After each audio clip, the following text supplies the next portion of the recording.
Where is your Liberia? That glorious land of liberty it was one called. Where is it? Do you know where is Liberia? Under President George Weah? Do you know where is your country, your mama Liberia, under His Excellency George Weah? And that is the topic that I have for you. And I want you to bear with me as I try to go into the topic. We got phone lines all set up for you. And those of you who are interested to be part of this conversation, quickly, you can get to business by placing in your phone call. But you will give me about 30 minutes uh, to put out everything for you so that you can know how to come in and contribute. The number to call is on the screen. As you can see, that number is 605-313-6004. And don't hesitate to enter that code 791-403 and that's how you join the conversation. Again, my name is Anthony Sear, and I want to say thank you for joining this broadcast. Our topic: where is Liberia? Honor President George Weah. For us to understand where is Liberia right now, honor our current President George Weah, let's do this. What kind of Liberia did George Weah inherit? Now, if we know the kind of Liberia that President George Weah inherited, then we will be in the best position to know where we are now under President George Weah. So bear with me. Let us all go into understanding the kind of Liberia President George Weah inherited so as to be able to tell whether or not we are at a comfortable place, whether or not we are on the downward spiral, or if we are making progress. So quickly, let's see. Ellen Johnson Sirleaf is the president from whom George Weah took over. And when Ellen came to power, Liberia was like a failed state. President Ellen Johnson Sirleaf did all she could in her power, in her leadership, and we can say to you that she played her part. But what I want to share with you before we try to figure out where we are as a country is what kind of Liberia the Ellen Johnson Sirleaf gave President Weah. Let's go quickly. Ellen Johnson Sirleaf came to power. One of the major things that was like a burden on Liberia was debt. Liberia was heavily indebted to most of the donor countries. Debt we were not in a position to pay. And because of that huge part of debt that Liberia was carrying, it was more like impossible to secure funding to help us carry on development. As you know, Liberia was a failed state. The economy had completely collapsed. We didn't have any economic structures in play significant enough to generate revenue in order to move our country forward. So we needed the help of our friends, but we were heavily in debt. And so the issue of debt became one of the number one priorities that Ellen Johnson Sirleaf needed to tackle. Liberia debt was hovering around 5 billion with a B, United States dollar.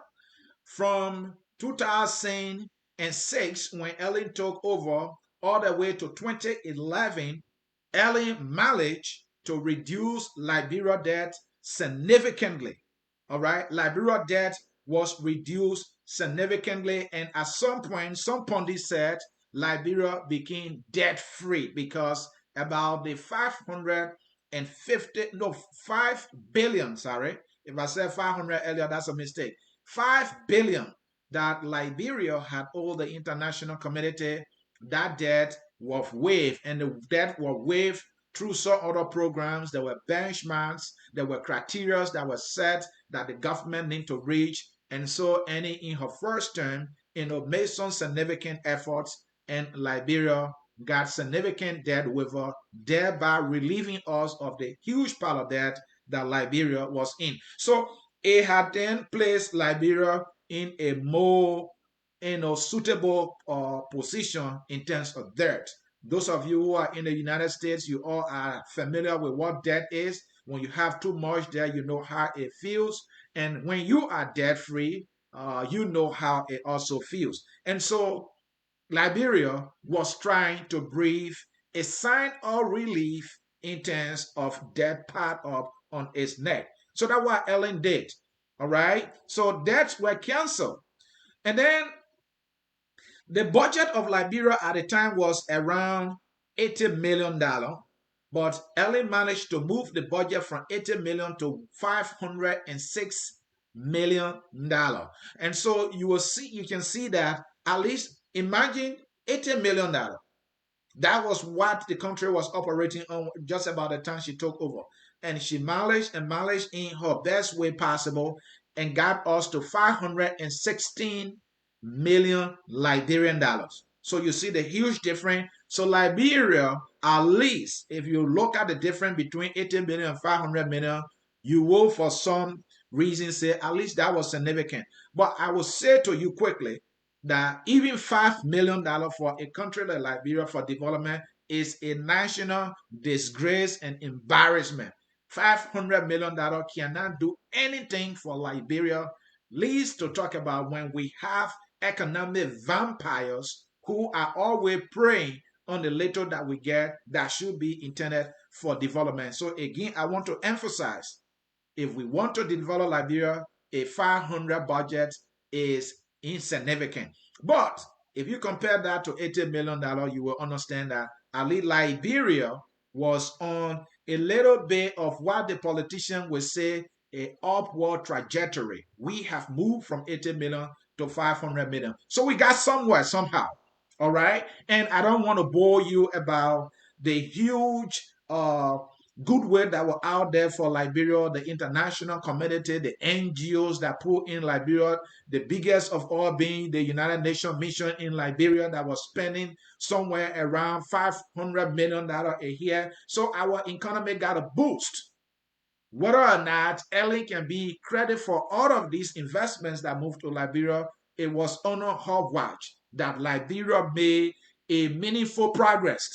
If you compare that to the war years and the days after the war, you will say Liberia had made some significant progress. Our topic, where is Liberia under President Weah?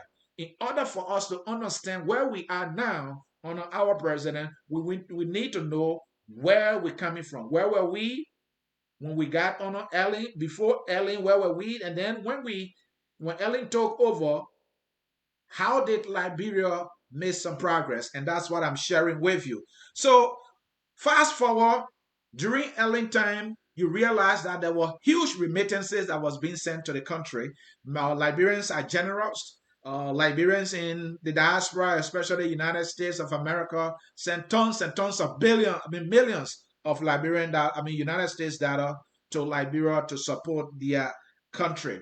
At some point in Ellen administration, the salary payment of civil servants became very much current. People were taking pay. People were even going to the banks to take pay. People were not getting line. A process that continues today, and we can say that was a good effort on the part of the Ellen Johnson Sirleaf administration, and that is also a good part on the Weah administration to continue the process of making sure that people go to the bank to get their pay and they have checking accounts. All Liberians should be able to have checking accounts in their country. It's a good thing to do. And so we made significant progress out there. But before then, during Charles Taylor time, when I was in Liberia, many times, many Liberians, thousands of Liberians stood in line. They were using paymaster, moving people money in bags to my home county or Grand Crew. And so most of those paymasters, as they were being called in Liberia, they were like, have to be paid by the people who are employed in government because that person is spending money for transportation to go and come.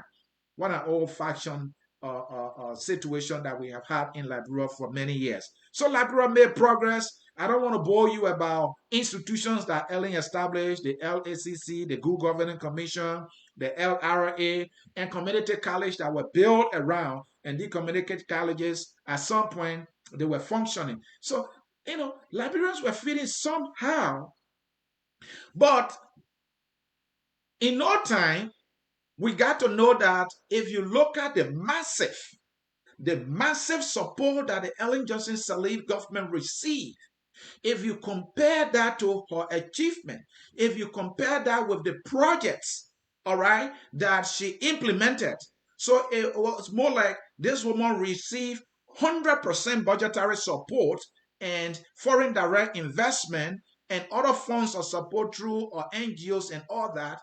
But you will understand that about 10% of the 100% support received was realized, or Liberian only felt 10% of the impact from 100% support to the government as a country.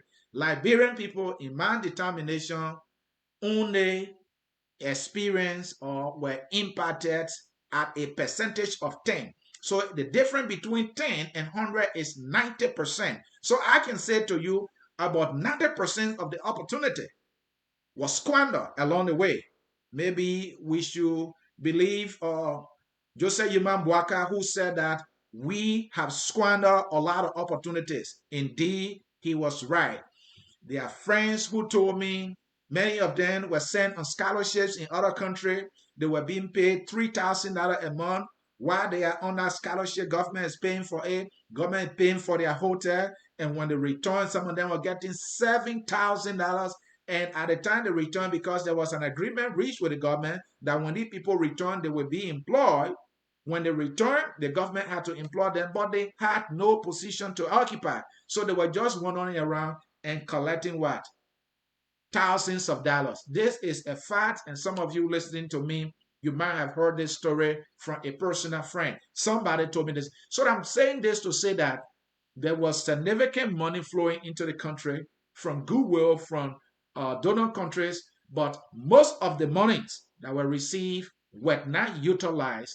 Ellen Johnson Sirleaf spent too much money on her officials, spent too much money on a lot of things, and if only 50% of what were received were put into roads, maybe Liberia will be in a better situation today and will not even be having internet issues in Liberia. But again, we can say that comparing Liberia to the war years and the time Ellen Johnson Sirleaf took over, up to the time she got out of there, Liberia made a what? A little progress. So Liberians were feeling a little okay. But again, unemployment.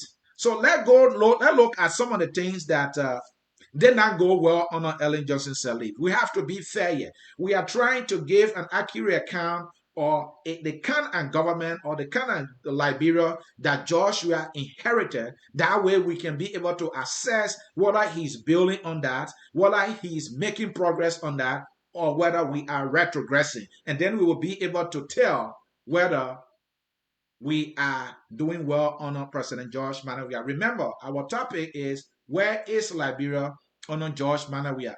Are we on a downward spiral or are we on an upward spiral? And so let us come to some of the things that did not go well under Ellen Johnson Sirleaf. Quickly, education.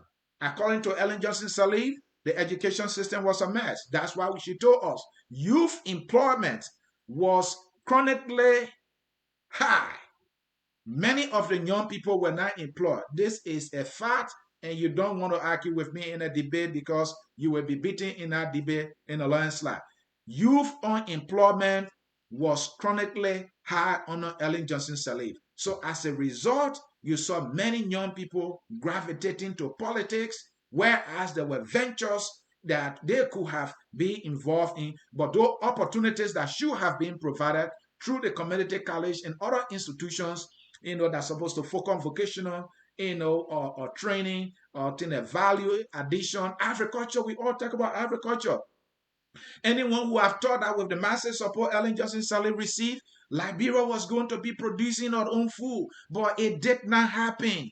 Of the massive support she received, anyone who have thought that maybe roads in the southeast who have been taken care of, but that did not happen. The roads in the southeast are still very much impossible to travel on. So in terms of road connectivity, Ellen constructed a lot of roads, but in the southeast, the situation there is unacceptable, and Ellen did not do well in the southeast, where, in my opinion, maybe she should have placed emphasis, because historically, the Southeast is always being cut off during the reading season, and every leader and every Liberian knows it.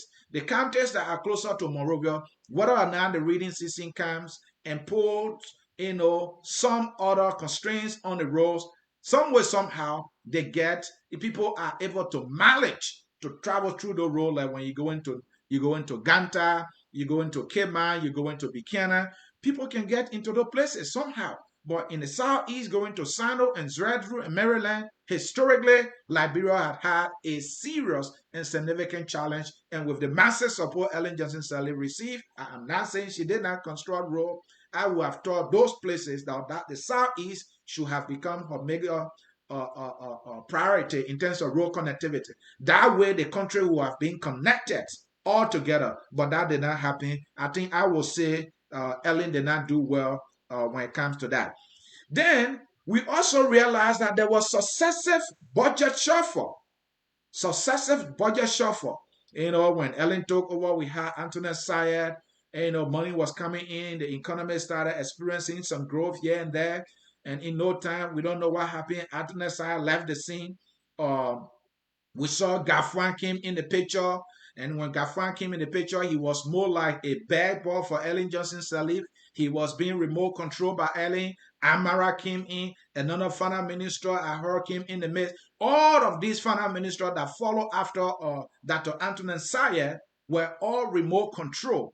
Ellen used them wherever way she felt was appropriate to her interest. And so there was successive budget shuffle.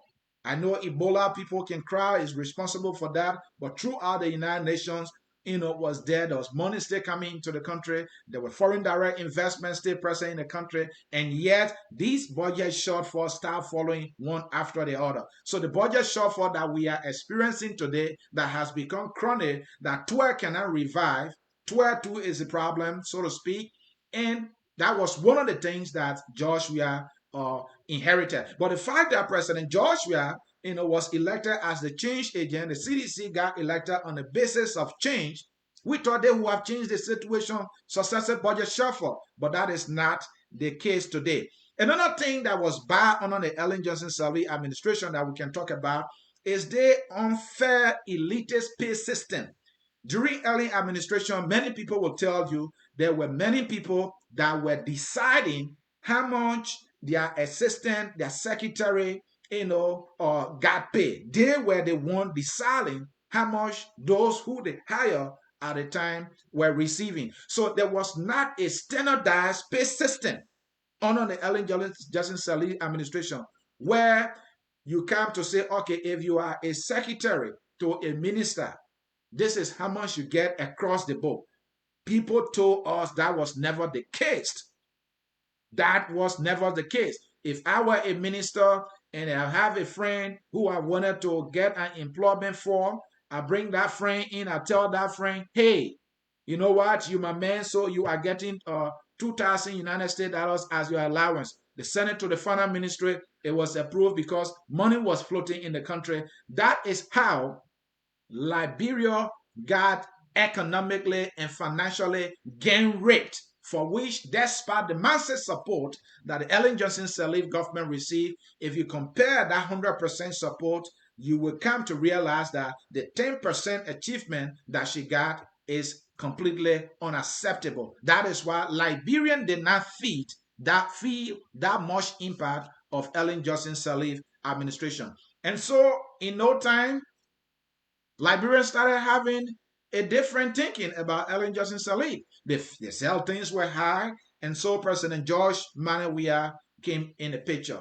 So those are the goods, the bad, and the ugly that President George Manuel Weah inherited. And so for the bad and the ugly, the hope that he was voted on was that he was going to change the good. He was going to change the ugly and the bad, to turn it to good, and that the good he was going to turn it around or improve on it and make it better for us. Is that the case today? Your guess is as good as mine. But since I am doing my presentation and very soon I will open the phone lines, so let me come to President George Manuel Weah.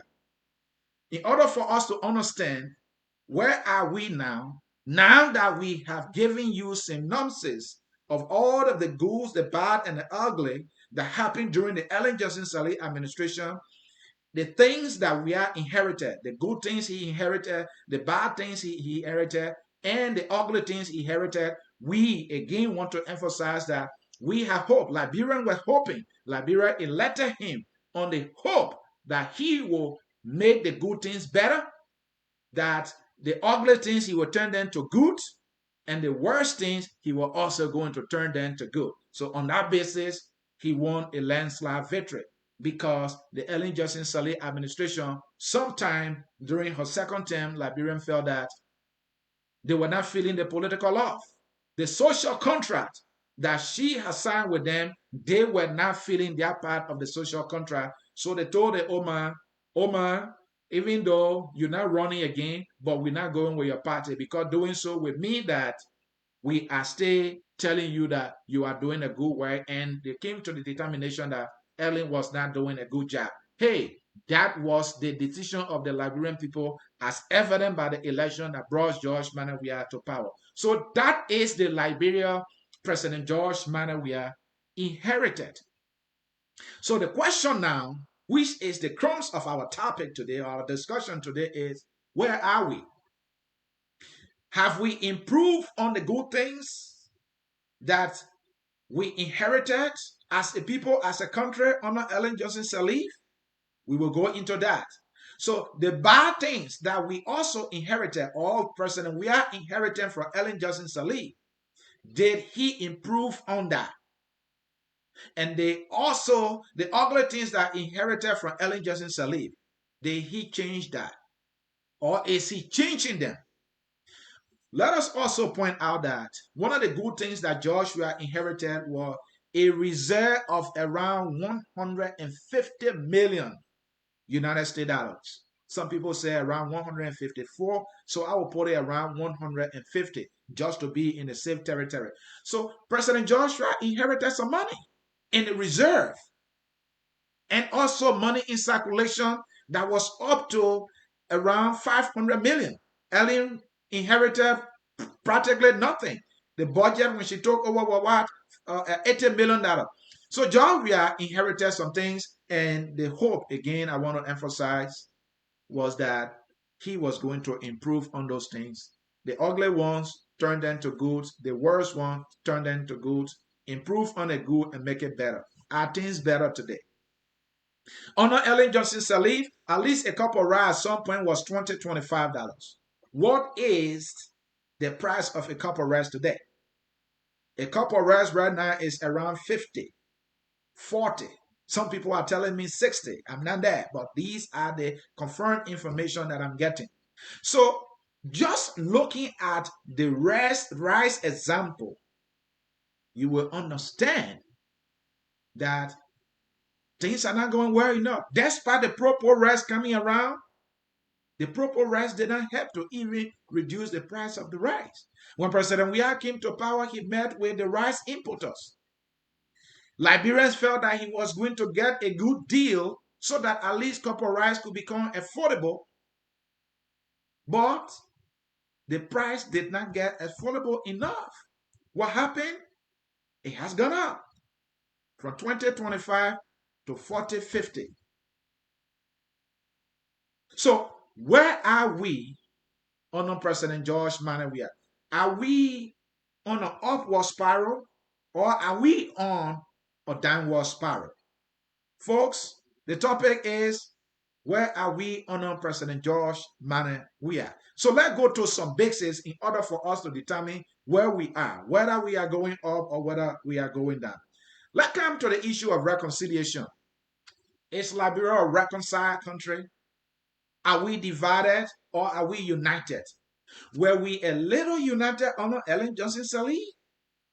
Or if you compare how Liberians interacted, how we felt under Ellen Johnson Sirleaf in terms of unity, in terms of reconciliation, were we feeling a little okay compared to now?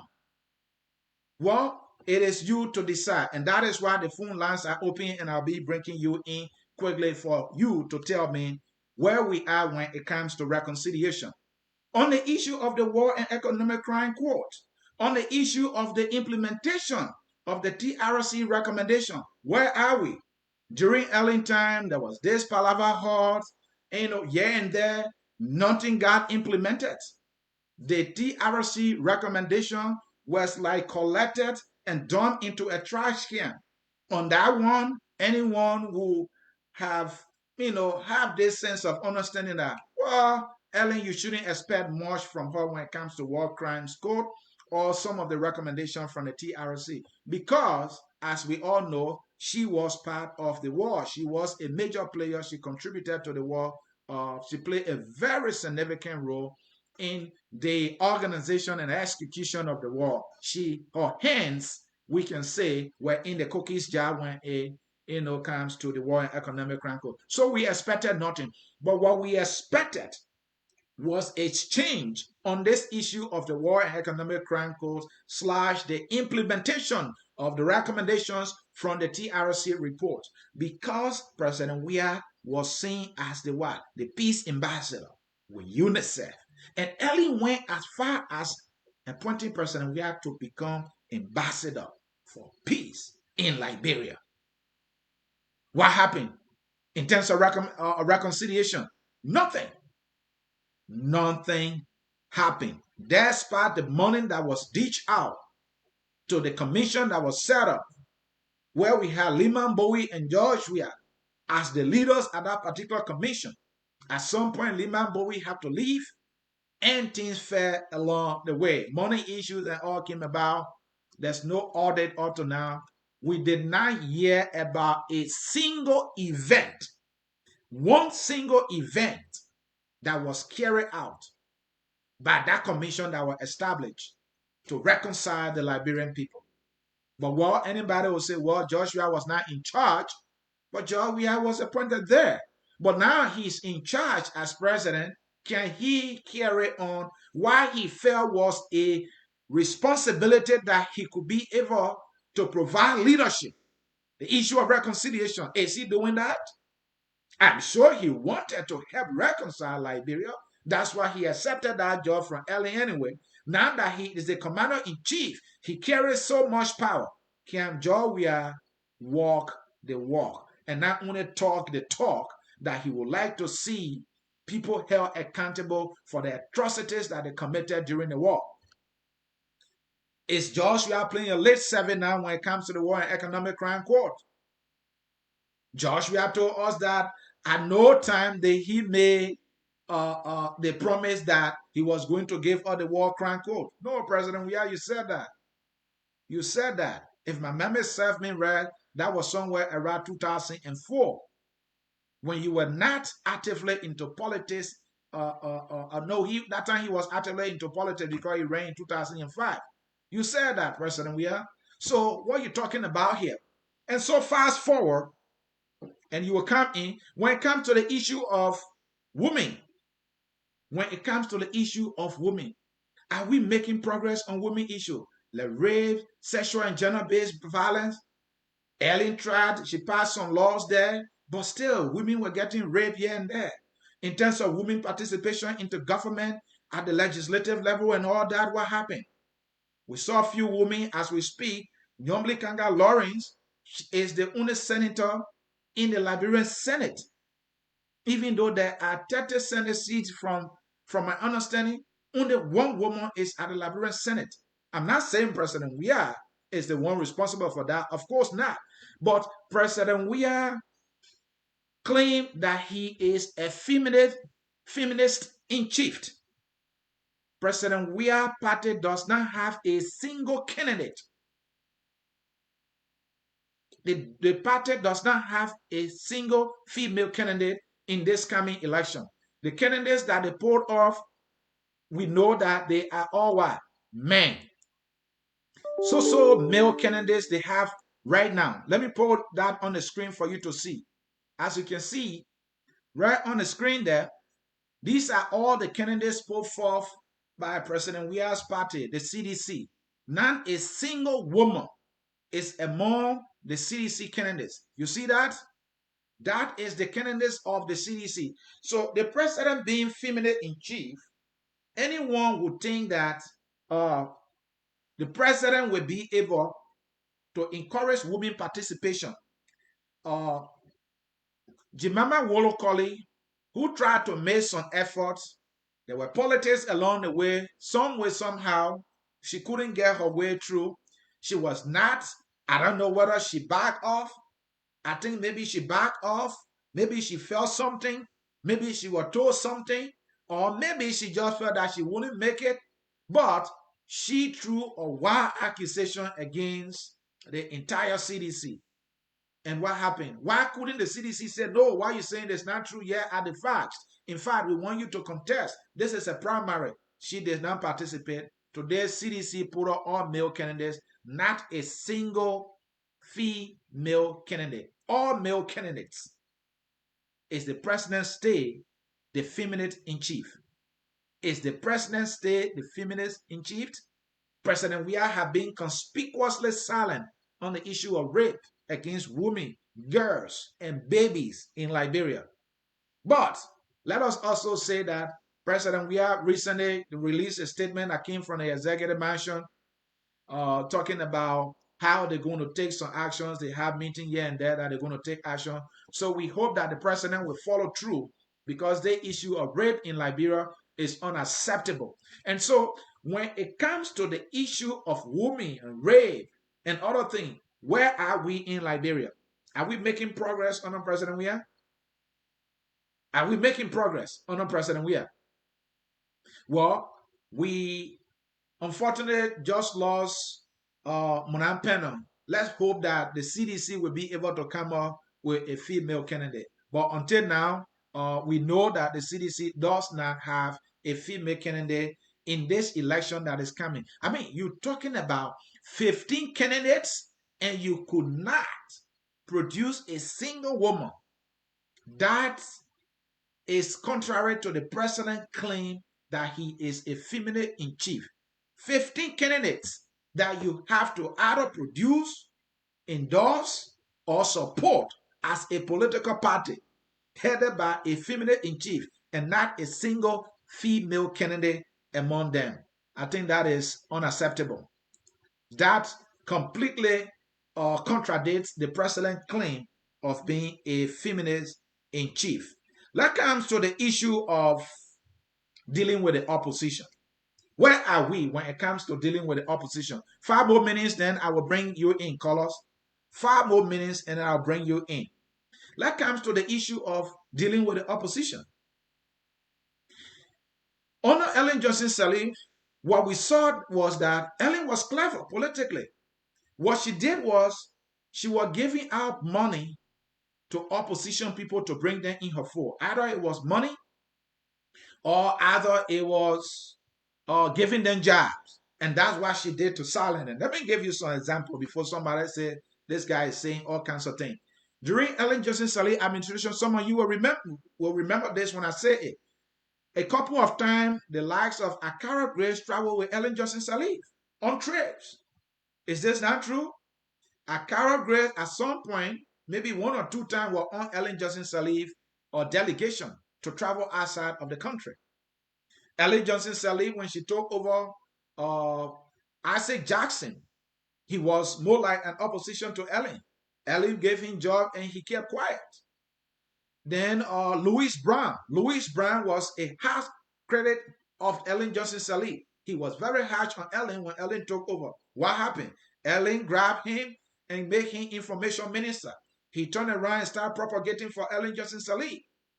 What's his name? J. Merton Tiaje, now Senator of Sano County. He was with the CDC. Then in the 2000 election, he was one of those that said that for if Ellen Johnson Sirleaf takes seat as president, hair should grow in your palm. But when Ellen won, Ellen reached out to Tiaje, or maybe Tiaje reached out to Ellen, but Ellen saw that as an opportunity. He was appointed as superintendent for Sano County. What happened? He started propagating for Ellen Johnson Sirleaf. My information is that I think he joined the Ellen Johnson Sirleaf Party, Unity Party. But throughout, he became a darling of Ellen Johnson Sirleaf. So Ellen did everything during that time and silenced the opposition. either by giving them job or some form of political compensation so that they will be silent. That's what Ellen Johnson Sirleaf did. Why am I saying this? Ellen did that to minimize the political tension in the country. So while it's true that there was protest going on, and the only group of people we can say that protested for the most part that were harsh against the Ellen Johnson Sirleaf was the CDC. But the very CDC, they were lukewarm in their criticism of Ellen Johnson Sirleaf. All that big mouth and protest they were doing, their leaders were collecting checks. McGay was in the government, Weah was in the government, President Weah was in his government, and some other who I don't know, some way somehow were in the government. There are information that some of these people were on payroll in other agencies of government. And so all that noise, the likes of Koji and all were making, it was just a political charade. That's what Ellen Johnson Sirleaf did at some point during her administration and silence the opposition, and she became the almighty president, the all-powerful female president of Liberia. That's what Ellen Johnson Sirleaf did. But in the case of Weah, I'm not saying President Weah should do that, even though I see that it is happening right now. They are reaching out to Facebook politicians, talk show hosts, and buying them over so that these people can be in their corner. Did you not see Henry Costa that some of you call your hero today? When Weah took over, didn't Costa, who was the harshest critic of George Weah throughout the campaign, did he go to George Weah? And some of you today will listen to him and call him your hero. He went to George Weah. He went to George Weah, and I guarantee you, and you know, he was there for 10 months. When Costa was leaving, what did we hear? According to Costa himself, he was giving $5,000 as a token. You propagated for the government. You defended them. All right? You did not say anything of the mistakes and mishaps and corruptions that were going on in the government for 10 months. And you come and tell us they gave you $5,000. And he said that money was given to him by Sekou Kalasko. It was a token of appreciation, as though he was the only one who supported the president. There are many Liberians that support the president, but the president did not give them money. But Costa said that, and he took that money from Kalasko. Today, he is your hero. Liberians, you have to find the real heroes. Some of you don't know the heroes that mean well for you. You don't know them. Some people were, dignifying other people yesterday. Today, the switch win, and now you are no longer with them. What kind of hypocrisy that we have in our country? So, making progress here. Let me see here quickly, folks. Let me see here quickly, folks. This is Focus on Liberia, and the program you are listening to is the Hour of Politics. One of the things Ellen Johnson Sirleaf did during her administration that George Weah has copied instead of improving on it is dishing out money to lawmakers so that he can get whatever he wants. We know that Ellen Brown envelope was huge in Ellen Johnson Sirleaf administration, so she got almost everything she wanted, right? President George Weah, instead of deviating from that that particular practice, he is not doing that. DeLong told oil about $6,500, even though others said it was $8,000. At some point, the House of Representative members were in a queue at Central Bank. It was reported that they were receiving about $12,000 each for this ratification of the stimulus package. All right? And again, I remember now, the Costa, man, some of you are glorifying today what happened when the $16 billion news broke. He was mute. He couldn't say anything. But today, he's the only one when he talked about $16 million. Then you say, oh, yeah, your hero. The $25 million. So, going back to the point I was making earlier, we would have thought that George Weah would have reversed course on the issue of brown envelope being given to lawmakers before they can pass anything.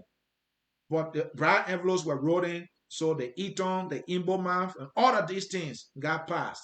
Where are we today? Is Liberia making progress? Our budget continues to strain and strain and strain. There's one budget shortfall after the other. There's one recast budget after the other. And in the midst of this, we have a finance minister who said we have a budget surplus. I don't know where he's coming from with his numbers, but I'm not an economics guy, so I don't know. But here's the thing. I told you earlier, Ellen remote control the three finance ministers that came after Antonin Sayer. George Weah too is doing the very thing and remote controlling Samuel 12. He gets whatever he wants. So whether or not there is a report on the $25 million that completely incriminates Samuel 12, President Weah can't do anything about it. President Weah will appoint somebody who is now a Liberian to LACC, an institution that's supposed to be prosecuting individuals of corruption. What we see, that man who it has been proven that he's not a Liberian, who got fake Liberian citizenship, President Weah maintains in that. President Weah went as far as putting or helping to put on his party ticket an indicted criminal, Abu Kili. Abu Kili was backed, all right, was picked up by an audit from the LACC. He took money that he should not have taken, and the records are there that he's paying the money back. Somebody finished stealing money, and then you justify that, oh, at least the person is paying back. Stealing funds from government that is not for you is a crime. You don't want to put a criminal on your party ticket. But President Weah, the CDC, did that. And they justify that at least the man is paying back. The penalty is that the man will have to refund the money, that he's paying the money back. Is that the punishment for somebody who have committed crime? No wonder why people can just steal and they get away with it. This is where we are today under this government. That people do wrong and they are not held accountable to the full weight of the law. President Weah told us that though corruption was a way of life, a way of life in Liberia, it was like a culture, but wherever, according to him, unquote, that he was going to find corruption, the full weight of the law was going to take a course. In no time, President Weah has to be chased in the middle of the night before he could declare his asset and refuse to make it public, even though he did declare and make it public in 2005. In 2011, he did declare and make it public, but now he's president. He can't make it public. Today, President Weah has family. Didn't he have family in 2005? In 2011, when he did declare his assets and made them public at the time? President Weah now is telling us he had his children to protect. And in no time, mansions are popping up all over the place. Folks, where are we under President George Weah? Are we on a downward spiral or are we on a upward spiral? Why are the prices of basic commodity today? If you look at transportation costs, if you look at tuition, where are we today under President George Weah? What has happened to the coastal highway that's supposed to give the people in the southeast? I'm from there. I want my people to get relief. What has happened to that coastal highway? We're still waiting. What has happened to the Bali Island? We're still waiting. Where are we? Is the budget going up? Ellen took it from 80 million to 516 million. It stay around there. It can't go anywhere. Are we making progress? Where is Liberia? Radio stations are being closed down. Radio stations and newspapers were, attacked, on Ellen Johnson Sirleaf. Today the same thing is happening. Are we getting a change that we wanted? I talked about reconciliation earlier. Are Liberians reconciled or united today? The country is divided. Oppositions being called names. The political language in the country is toxic. Let me do something for you here quickly, folks. Let me do something for you here quickly. This is Focus on Liberia. This is a quote from Mr. Alexander Cummings. This is a quote from Mr. Alexander Cummings. The quote reads, and it's on the screen there for you to see, folks. In the CPP, we are worried about our young people and deeply concerned about the future of the country. Thanks to the lack of leadership of Mr. Weah, our young people who are the future of our country are being wrongly impressed that education is not important and that without taking personal responsibility and making sacrifices for a greater cause, somehow their circumstances and the conditions of our country will miraculously improve. Alexander Benedict Cummings there accusing the president of bad leadership and not doing anything much about the situation in the country when it comes to the youth of Liberia. And as you can see here, no good. You're just useless people. I mean, some of you actually profess to care about this woman. Some of you are just stupid people. I don't understand some of you at all. Useless people. Anybody who thinks that Elliot is a good person is a stupid fool. Either they made millions of dollars when she was in power, they profited. They help her destroy the country, or they're just downright stupid. Only two types of people like Ellen Johnson Sirleaf. The people who benefited from her 12 years in office and destroy the country, or the people who are just downright stupid. I don't think it's period. Weah alone who is responsible for the all of the political leaders, including just downright stupid. That's what it is. And you, Ella James, you bloody, I'm just blocking you now. I've had enough of your nonsense, you stupid fool. As a political party, their youths were out of. This woman brought death and misery to so many people in our country. Over 250,000 lives were lost. You know, sometimes I look at the Liberian people, I just look at you and I get sick and no good. You're just useless people. I mean, some of you actually profess to care about this woman. Some of you are just stupid people. I don't understand some of you at all. Useless people. Anybody who thinks that Elliot is a good person is a stupid fool. Either they made millions of dollars when she was in power, they profited. They help her destroy the country, or they're just downright stupid. Only two types of people like Ellen Johnson Sirleaf. The people who benefited from her 12 years in office and destroy the country, or the people who are just downright stupid. Period. So that I can bring in just downright stupid. That's what it is. Program. And you, Ella James, you bloody, I'm just blocking you now. I've had enough of your nonsense, you stupid fool. Let me open our phone line here quickly. Let me see who are waiting to participate. I got the man, Jimmy Eastman has been waiting. Jimmy, sorry for making you to wait this long. Jimmy, quickly. That's all right. Hey, just call me the man from the East, man. How you doing, Anthony? I'm doing well. The man from the East, Jimmy Eastman. Quickly, my man. I got a lot out there. Yes, okay, you touch a whole lot of subject. Okay, yes. First, when you say the turnover from Ellen to President Weah, first of all, we were not prepared. Our government was propped up by many donors and organizations. They were resuscitating the country from years and years of civil war. Even though they had a economy and a higher budget, the thing is, it was propped up. It was unnatural. It wasn't GDP or local production that was contributing to all that budget. It was more donors. You can't live on donor money and say you are productive. You have to be productive within your own resources.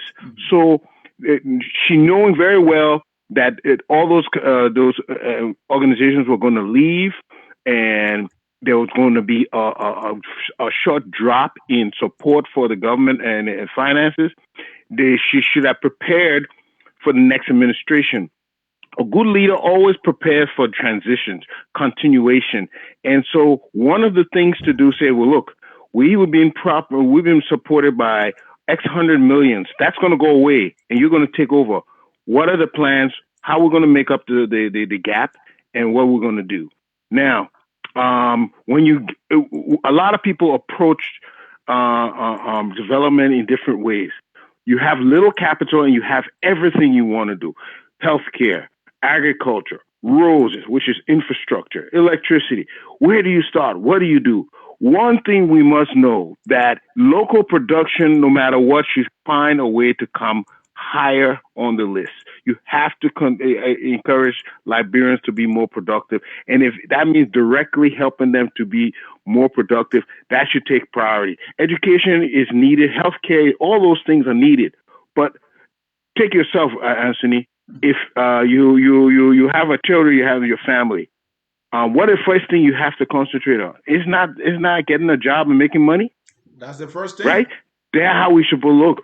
We have to know, we have to be able to generate income no matter what the situation is, whether you walk into work, okay, whether your children can't find school fee that month, you need some income. So we have to encourage development no matter what stage we are. We have to encourage GD, local production. Then we want to look at it. If that local production is the thing, who has the wealth in Liberia? We have, if a long time ago, we used to say only 5% or 6% of the people had 60% of the wealth. Well, let's look at it today. Who has the wealth in Liberia? Because if you have the wealth in Liberia, you have to be focused on to generate more production, because you need wealth to generate production. Right. We have to look at those with the wealth and that group and have them generate local production. We have to focus on. We have to use. Jimmy, talking about wealth, who are those that have the wealth in Liberia? Are there people in Liberia that really have money? That's very good. That's what you have to examine. You will find there are still some people who own properties and they're not developing them. Okay, people who own properties are not developing them. You can find a way to tax them. We have our taxing system for property and real estate. It needs to be rehabbed. The other people who have the foreign nationals that have, how can you find a way to get them to encourage local production? The idea is you wherever wealth you have to find a way to make sure that they're doing more local production, or you will always be poor. Loans, credit, borrowing is not the solution to your problem. Your solution to your problem is developing your local production. Okay. Now, another thing is a lot of us focus on the ethnic. That doesn't give us nothing to eat. Whether our bassa, you crew, you this, that doesn't help our problem. Some of us are still in the 1800s. Way back then. Forget about that. Well, I want to know, my friend, you can give me a job. Can we work together? Can we produce and make like that? Is why we're still hanging on this ethnic divide. I think it's something is old. Jimmy, some of us love to. We are lost. Jimmy, let me ask the question. Yeah. You know that in Liberia, the president said that Liberian will not be spectator in their own economy. When I listened to that, that's right. 2 ways I interpreted that there will be an environment created for Liberians to do business very easily in their country. That's one way I look at it. The other way was that for those who may not have the capital, the government will make some funds available so that these people can get into economic ventures. Do we see that? Yes, I was right on the field, just a couple of 100 feet away when the president on the inauguration said those words. Those was one of the most favorable words in his speech that I love to hear.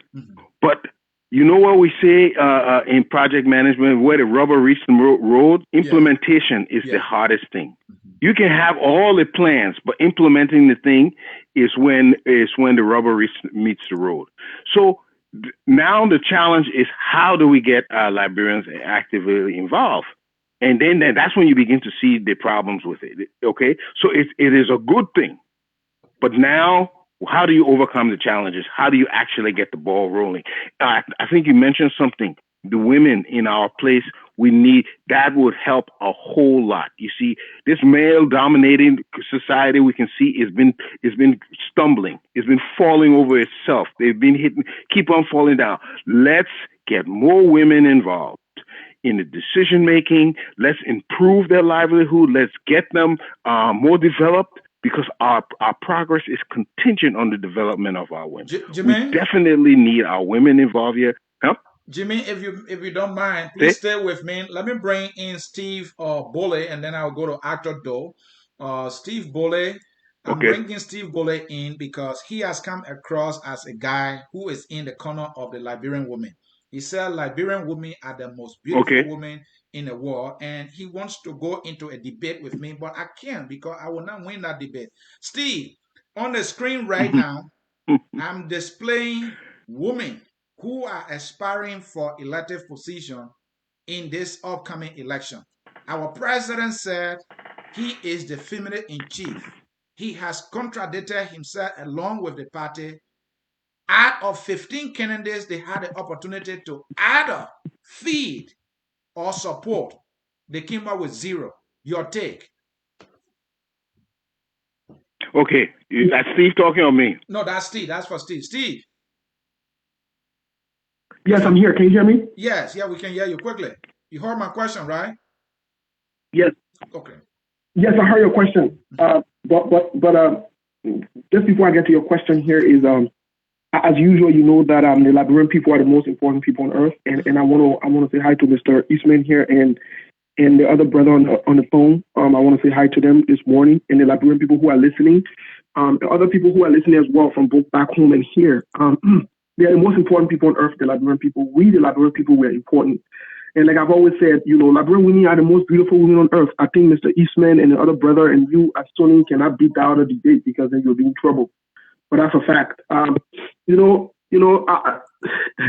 few days ago, there was something that was flagged about women not being part of the process from the CDC side. But you see, Sony, you and I know the truth here is for some of us we stand for the truth regardless of who we support. I'm also looking forward to seeing this full list of the CPP candidate as well. See, we have to balance this argument. Like in Liberia, we say torso. If we're going to advocate for women and children cause, it has to be from both ends, not just the CDC. We see what the CDC can do. I've always said it. For me, in all honesty, I have no hope in the CDC. I have no hope. I know in George Weah, I know from the one he will not do the right thing, and he refused to do the right thing. So I'm not even worried about him. But I'm worried about the CPP or the opposition because only Yomli Kangat name we are hearing. What other female are they having to bring on board as well? Because we need to do this. Like Mr. Eastman said, I want to agree with him 100%. Look, if only Liberian people will understand the importance of incorporating women into things like these or into our society, empowering them, we make life easier. If you see some of us speaking to this God first, it was women who took care of us, who sacrificed, because when women are in something, they put in their all. We have to look into that. So I challenge the CPP as well to not only lean on Yombi Kanga Lawrence, but to also bring on other female candidates to feed them into this race, as to show gender balance and gender equality in that country. Let's empower women. Let's empower our children and our young people. I heard Mr. Alexander Cummings saying this morning that, like you read earlier on, that the CDC did not prioritize the youth and education, whatever now. Now, here's my take on that. I think that was a good statement. But what is the CPP and the opposition doing to empower the young people? I was disappointed in the morning to hear young people singing Zegwe, doing the same nonsense and repeated nonsense over there. They need to cut all this thing down. They need to stop calling these people militant. They need to stop calling them brigade. They need to refer to them as young people or as human beings or as Liberians and empower them. And stop this Zegwe putting barrel on their head, jumping around like crazy people. It's not working. It didn't work for the CDC. It's not going to work for the CPP. Steve, let me hold you there. And that was the point I made earlier. I agree with Mr. Cummings that our youth have been militarized in our politics. I agree with him 100%. But the very Mr. Cummings who said that when he was speaking, there were young people below the podium in barrel chanting every time he speak for like 2 or 3 minutes. They would chant and then he would wait. How is that different from the very thing he's talking about? So while it's true that he got some things going for young people, let us stop this whole nonsense about chanting. These young people, they should be given an opportunity to participate in the political process, but they chanting. It's the militarized kind of politics. It's not carrying us anywhere. Because when these guys are in the military style clothes, they start thinking like military people, they want to take action, and it does not happen. So Mr. Cummings should stop not just saying it, but he should go as far as putting stop to that, because it does not add any value to our politics. But Steve, be here on the line. Let me bring in Ato Do or Mr. Wiado. I have a question for you, Mr. Wiado. The president must refrain from calling himself chief feminist of Liberia, saying he could not advocate for a single woman candidate for his party. The Coalition for Democratic Change among the 15 counties for the 2020 senatorial election. This is an act of deception and also an attempt to eliminate women from politics. The women are prepared to fight for one space that already exists and the spaces for more women in 2020. That is a quote from Yomli Kaka Lawrence of Grand Bassa County. Do you agree with him? Do You you see, agree with her? Sorry, do you agree with her? I don't agree with her for the fact that the same lady, Mm-hmm. a woman who doesn't want to see her friend woman participate into her own county, Mm-hmm. that alone says that she is not ready, and she will always continue to make such statements, even when somebody is against her, holding her to her feet to the fire for staying in Grand Bassa County for those years, almost 8 years, taking over from the late Wilfie, and did extremely zero in the country. So her statement, I strongly say no to it. It was not a proper statement to make, only to energize her bid. Now, with what your topic entails in Yes. terms of Where are are we we, making Honor progress? President Weah? Where are we? I thought we are done. Where are we, Honor President Weah? We are making progress. We are making progress. There are people who are trying to impede our progress. I do agree with Isman big time, and you will agree with me that when we are took over all of the analysis that you provided, we did not have, even though there were one cent in the coffer, but we did not have that kind of security that Cummings enjoyed when he served as a honorary of Mala Johnson Sirleaf. They roped him. They do everything to promote Cummings. I think from that on, he should demilitarize the youth, if indeed the Mr. comment that Dole, he made recently was Mr. Dole, let intelligent. me Yes, ask sir. this question. We saw Ellen Johnson Sirleaf with Weah during this gun campaign that led Weah to being president today. So I don't know where you're coming from with comments. I'm not saying why you're saying is not true, but we are too was seeing with Ellen Johnson Sirleaf throughout the campaign period. Some people we know for a fact that she We are, supported Weah. Mm-hmm. Mr. CA, Eddie Johnson Sirleaf is Ellen that. even appointed Weah. You know that. So go ahead.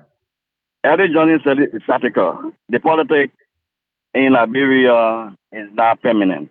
Mm-hmm. There are things that occur in our country that you see political prostitutes all over the place.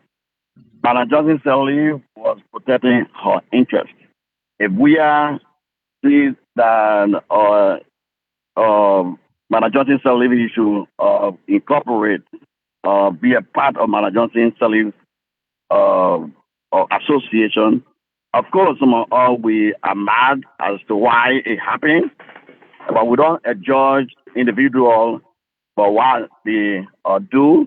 But we look at the collective effort of the country to move the country forward. Madam Johnson Sirleaf has a history of breaking political parties and putting them on one umbrella. LAP, Mr. Dole, the listen. UP. Mr. Yes. Dole, let me read something to you and you can respond and I'll go to Jimmy. No, no, but you gave analysis. You that's why I was thinking. I said the amount of time that you gave yourself to present this issue, we will be left with little time to explain. So we want to talk the good things on Madam Johnson Sirleaf and the bad thing, and we want to talk the good thing on If you want to George do Weah that, then and you the have bad to thing. come as a guest or you are a caller. So usually we allow a Okay, few I minutes. wait time as a guest, but pose your question. Pose your question. Yeah. Oh, so I wanted to do this. 173 years later, our country ranks among the poorest and most corrupt in the world by every social, economic, and developmental indicator. All of the countries whose independence we had to inspire or which experience conflict like we did have left us behind. Is that true or not? 173 years, we had good presidents who should have done so well for us, including Madam Johnson Sirleaf when she pushed for the country to be debt free. Because when you're starting anew, you don't want to start with some huge debt on your back. And when you have all of the opportunities like each month there, I think it was a very, very good time for Liberia to make serious progress, for Liberia to concentrate on the youth that all of the opposition are talking about today, including even the George Weah who became ambassador of peace ambassador, you know. But again, my dear brother, CA, Liberia will be what it is when opposition and the equipment don't sit down and hash whatsoever they may have in their mind. Certain group of people will say George Weah is trying to militarize the youth, but at the same time, they support individuals who travel around the country to create chaos. And the graduate incident, for instance, was one example. All right, What I Mr. saw Doe, in I agree Granada, with you. Mr. Doe, hold on. Mr. Doe, I agree with you that Cummings' statement that, accusing the president of militarizing the youth, all the opposition, all the politicians are doing that. I would say all of them encourage that. They don't stop the youth when they're doing the chanting. Let's leave it there. Let me bring in Jimmy. Jimmy, listen to this and respond. After 173 years, where we should be an example of a thriving democracy, politically stable and economically prosperous, our government is still holding on its hands, begging for crumbs, celebrating mediocrity, and boxing in incompetence. Where the leadership of our nation should unite, it divides. Where it should see, it is blind. Where it should take responsibility, it is irresponsible. Where its perspective should be national, it settles for the personal. And where it should care, it cares less. Coming speaking today. Any truth in that? Well, I like one statement. It should not be a personal responsibility. They have a quote that says, if you try to find your own happiness, you will find it difficult. But if you help somebody else find theirs, invent, everybody would be happy. It can't be individual. Okay, we should have been much further than where we are. But as an engineer, my man, I'm only focused on the present. I don't care all those things that happened in the past. Is in the past. I want to know what do I do now. Let me look at the survey the ground, know what I have to construct, know what team I need to put together, what elements and equipment I need to get to project, and do it in phases and to get where we want to go. One thing about African leadership that was discussed the other day, we need two things. One, we need emphasis on humanity and moral regeneration. Look at all the rapes, all the different things that are going in town. We need humanity more emphasized and more. I think the leadership can't underemphasize that. The other thing is what they call umoja, togetherness. We need to be together. We are not together. Every leadership has to emphasize these things: morality, and togetherness. All right, and look at what we have. It is very challenging to all the problems we have. Jimmy, you have to prioritize them. Jimmy, yeah. Let me interrupt you to the salient point that you're making here. How do we do it?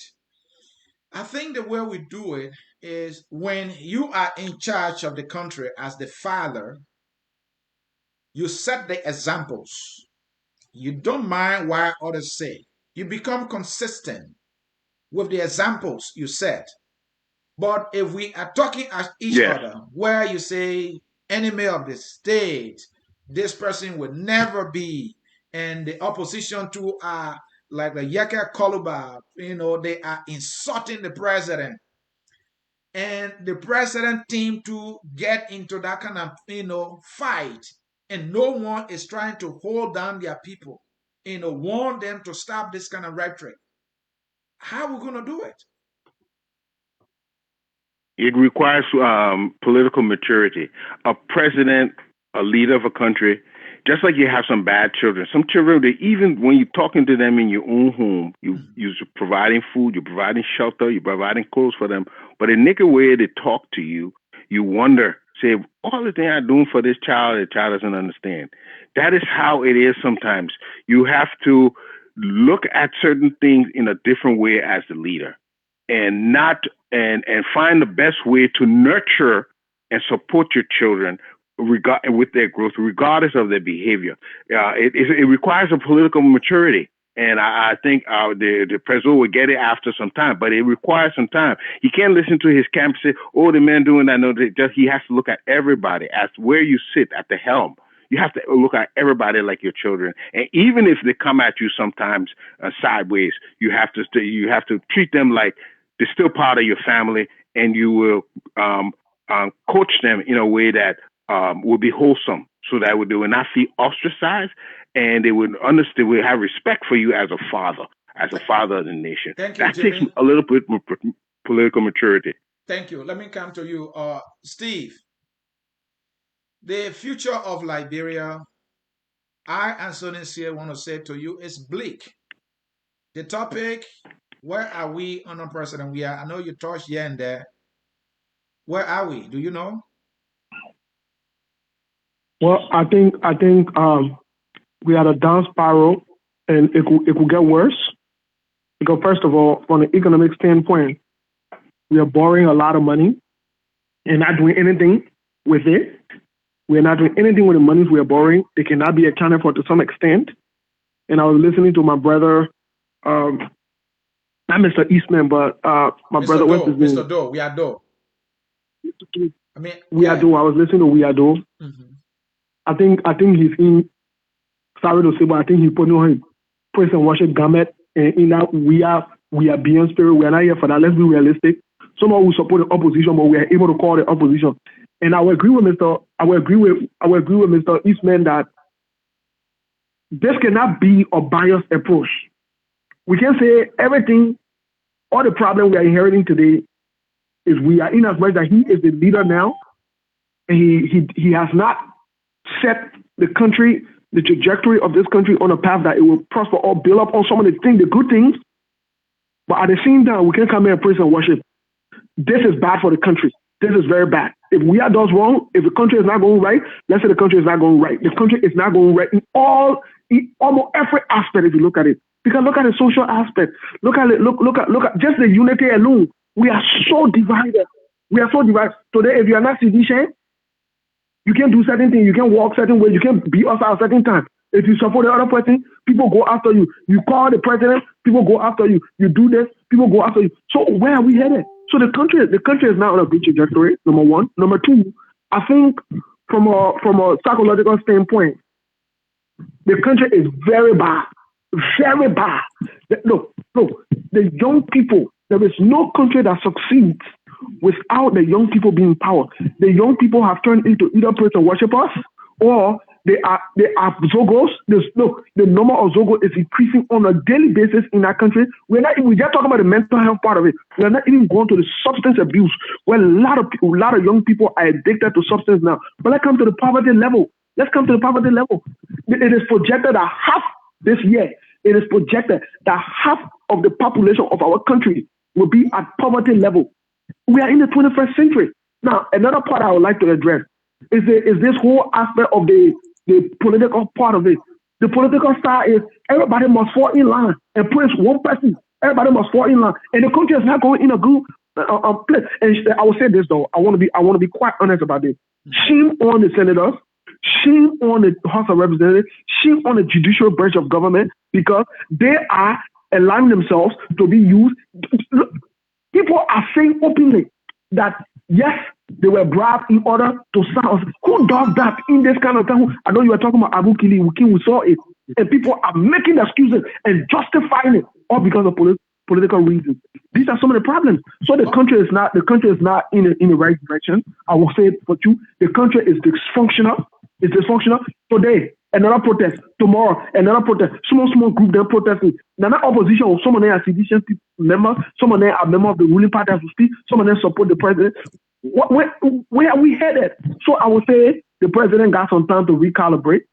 The president needs to promote a unity message. Even a message that he said the other time, saying that if you love me, this country cannot be about George Weah.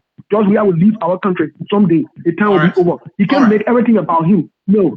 All right. Jimmy, I give you 1 minute to conclude. I know you want to leave. 1 minute, then I'll bring Joe Moyo in. Jimmy, 1 minute. Jimmy, okay, thank you. Yes, can you hear me? Yes, go ahead. Okay, so again, our country needs to focus on local production, no matter what. Each and everyone, we have to increase the local production. It will not happen with loans.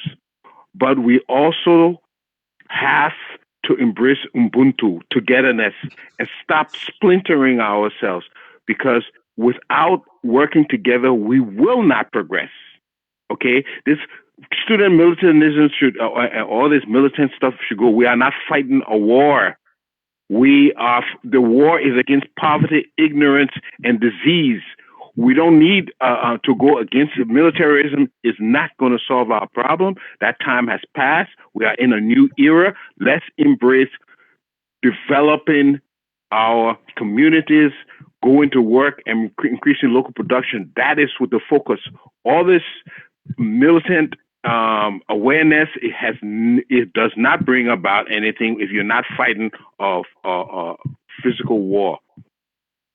The war has to be with ourselves and producing more. That's it. Thank you, Jimmy. Let me bring in Joe Moyo. Joe, we are discussing the topic, where is Liberia right now? In every respect, where is Liberia? Economically, politically, where are we? Yes, sir, Mr. Spear. I'm enjoying the program. Very interesting. But let me just look at it economically briefly. If 75% of your economy is dominated by foreigners, that basically tells you that it's not a Weah problem. So true. I agree 100%. It wasn't an Ellen. Yeah, it's not a Weah or Ellen problem. It's a Liberian problem.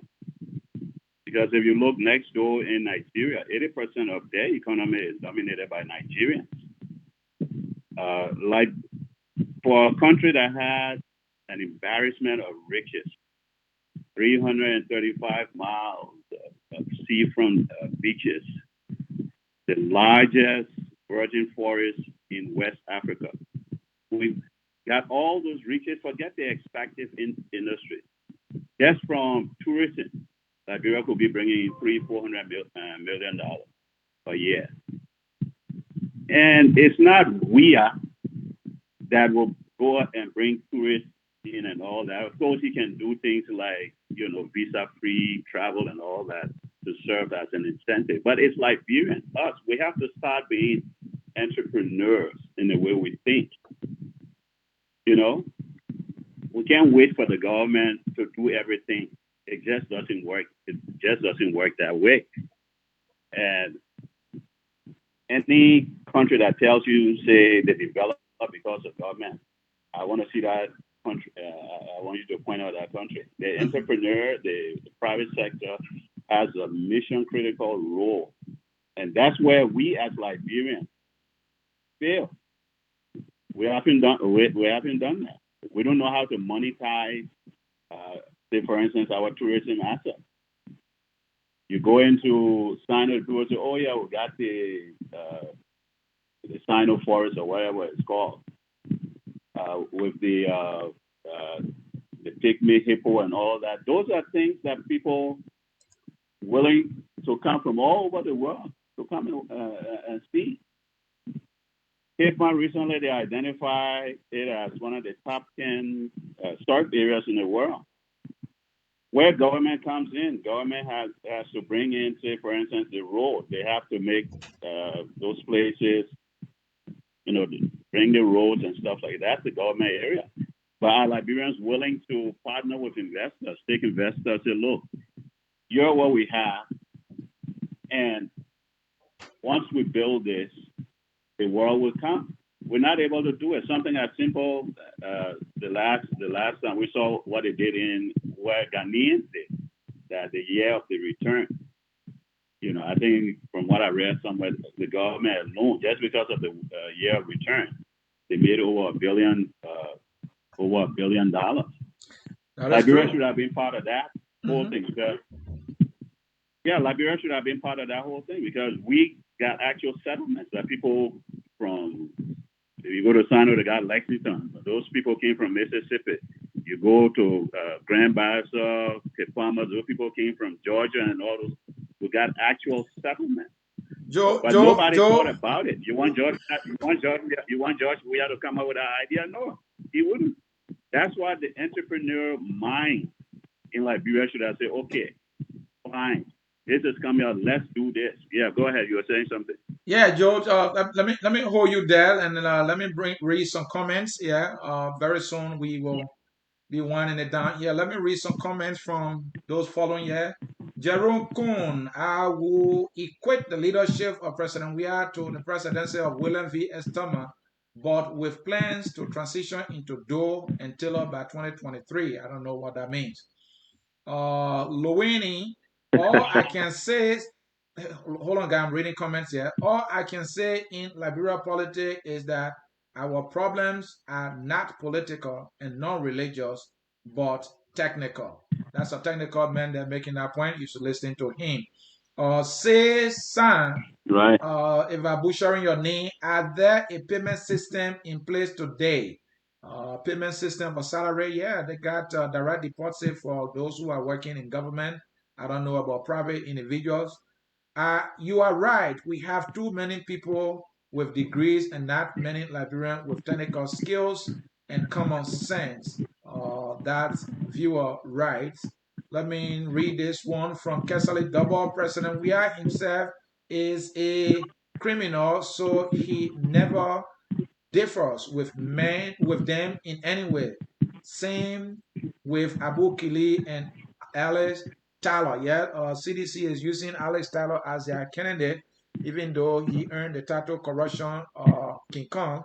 Mervyn DeShield writes, I want to know if a new government comes to power and meet all our economy that will expire in the coming year.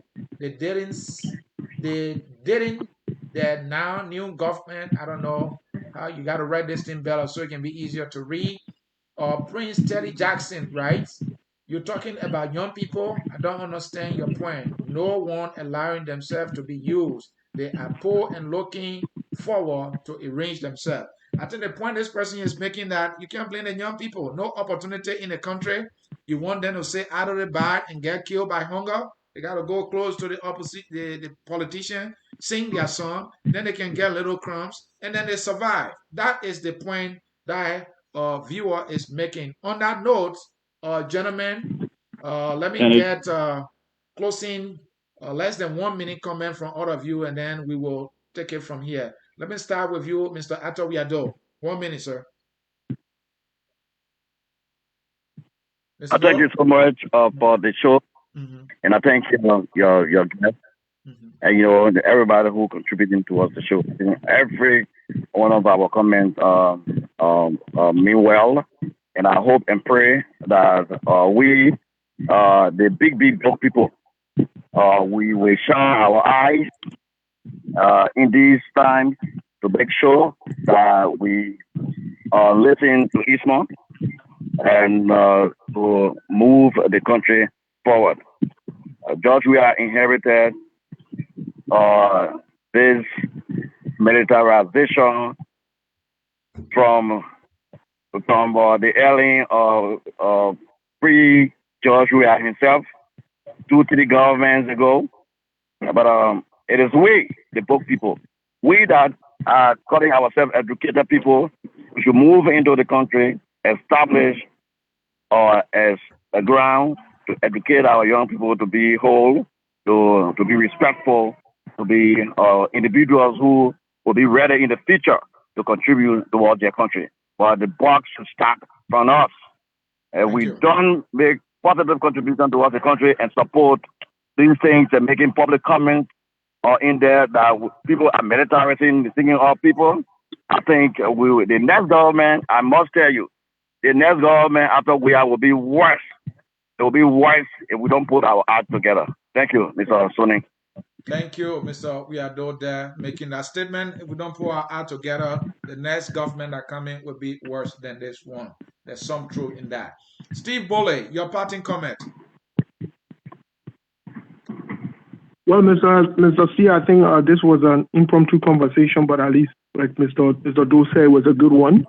That we see the opportunity and moment to inform, educate, and contribute to the issues in our country and letting our people know what's going on a daily basis. I think that should be our responsibilities. And regardless of our political disagreements, we have one thing in common, which is Liberia.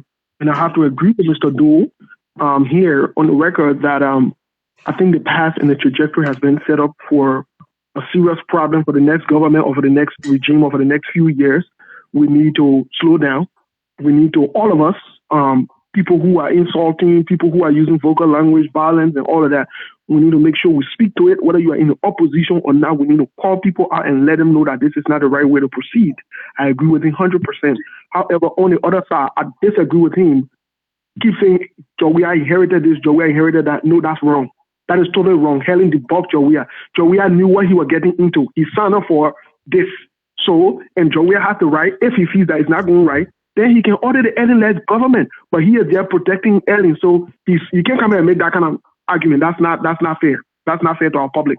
So I think all of us can put our hands together, hold the government accountable, hold the opposition accountable, and let us hold each other accountable on a daily basis on how we say things, what we do, and how we go about putting Liberia first. Thank you so much, and I look forward to a time where we can have this conversation in a more formal way. Thank you. Thank you. Steve Bullet there making that conclusion. Let's bring in Joe. Joe, 1 minute to conclude. Yes, sir. Well, what I have to say basically is that we have to unshackle ourselves on this whole, this reliance on our presidents and an over-reliance on politics. We also have to reimagine development. When it says development, especially when you're talking about a post-conflict nation like Liberia, it means a partnership between the government and its people. Most Liberians out there, they believe development comes from government. And that's a story that's been around for as long as I've been around. You hear about development, the government didn't do this, the government didn't do that. Well, where the government, in fact, they got a new saying in international development, what they call institutional void. And basically it means that if government is not able to do this, that's a business opportunity for you. That gap can be filled commercially.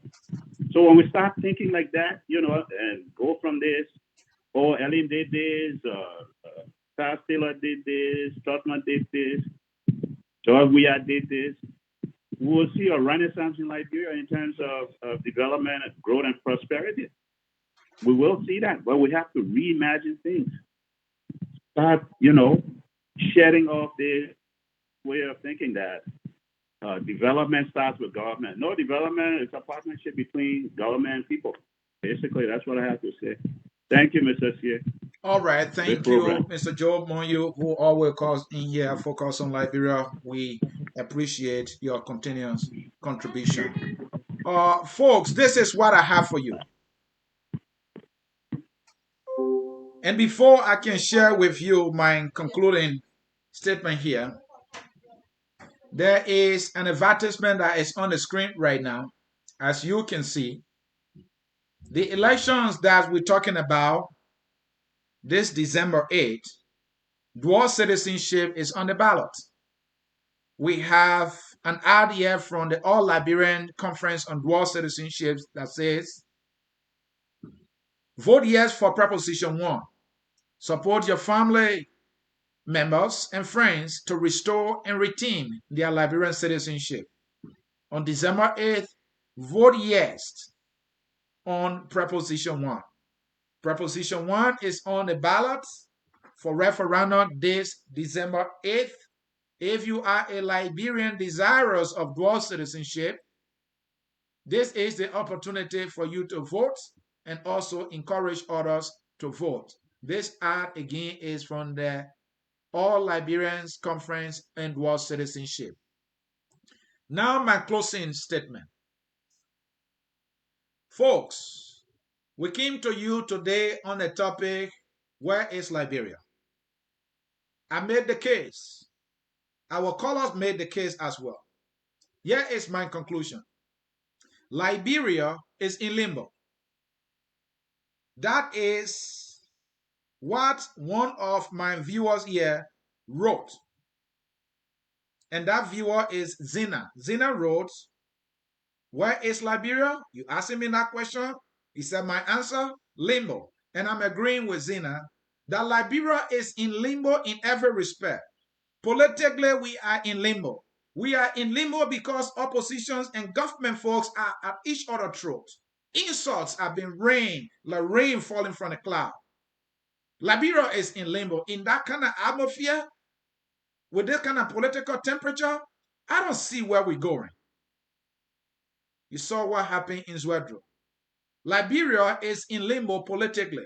The young people that are supposed to be the future leaders are dressed in the militarized factions with barrel, and they are chanting and singing songs to their political leaders. Liberia is in limbo. I want to see the young people in schools. I want to see the young people engaging the issue intellectually with nobody chanting munya munya.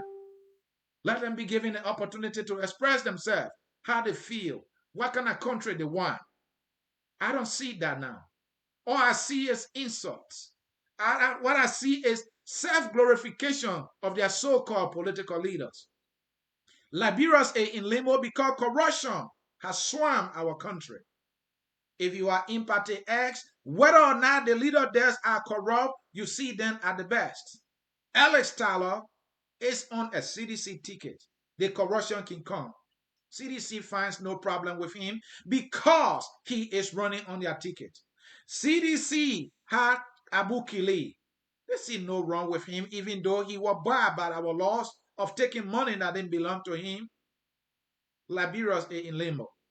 Liberia is in limbo because a $25 million report is still lagging at LACC. Liberia is in limbo economically. One budget shortfall after the other. One budget shortfall after the other. The economy has dwindled. The economy has collapsed. The numbers are horrible. Liberia is in limbo. This is how I will come to the end of this broadcast. My name is Anthony Sier, and I brought you the Hour of Politics.